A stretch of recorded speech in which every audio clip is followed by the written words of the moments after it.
இயக்குனர் ஏ.ஆர். முருகதாஸ் அவருடைய இயக்கத்தில் சிவகார்த்திகேயன் அவர்களுடைய நடிப்பில் மதராசி அப்படிங்கிற ஒரு திரைப்படம் வெளியாக காத்திருக்கிறது. இந்த திரைப்படத்தில் பார்த்தீங்கன்னா ருக்மணி வசந்த் அவர்கள், விக்ராந்த் அவர்கள், வசந்த் அவர்கள் போன்றவர்கள் நடித்திருக்கிறாங்க. மேலும் இந்த திரைப்படத்தில் அனிருத் ரவிச்சந்திரன் அவர்கள் இசையமைப்பாளராக பணியாற்றிருக்கிறாரு. இந்த திரைப்படம் பார்த்தீங்கன்னா வருகின்ற செப்டம்பர் 5ஆம் தேதி திரையரங்குகளில் வெளியாக போகிறது. இந்த திரைப்படத்திற்கான ஆடியோ லான்ச் அப்படிங்கிறது வருகிற ஆகஸ்ட் 24ஆம் தேதி நடைபெற இருக்கிறது. மேலும் இந்த திரைப்படத்திற்கான ப்ரொமோஷன் ஒர்க்ஸ் அப்படிங்கிறது தீவிரமாக தற்போது செயல்படுத்தப்பட்டு வருகிறது. சோ இது போன்ற ஒரு சூழ்நிலை தான் தற்போது ஏ.ஆர். முருகதாஸ் அவர்கள் ஒரு இன்டர்வியூல பாத்தீங்கன்னா கஜினி திரைப்படத்தை பற்றி கருத்துக்கள் அப்படிங்கறத பகிர்ந்திருக்கிறாரு. அப்படி அவர் என்ன சொல்லியிருக்கிறாருன்னு பாத்தீங்கன்னா, கஜினி திரைப்படம் அப்படிங்கிறது மிரட்டல் அப்படிங்கிற பேர்ல தான் அந்த ஷூட்டிங் எடுக்கும் போது இருந்துச்சு.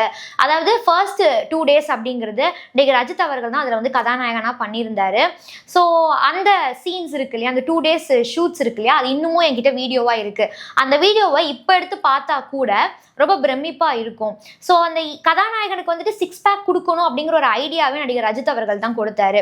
ஸோ அந்த 6 pack அப்படிங்கிற ஐடியாவை அவர் கொடுத்தது மட்டும் இல்லாமல் அந்த கான்செப்ட் அப்படிங்கிறது அந்த டைம்ல இல்லவே இல்லை. இவர் அந்த கான்செப்டை இன்ட்ரடியூஸ் பண்ணதுக்கு அப்புறம் தான் அந்த 6 pack கலாச்சாரமே வளர்ந்தது அப்படிங்கிற மாதிரி பேசியிருக்கிறாரு.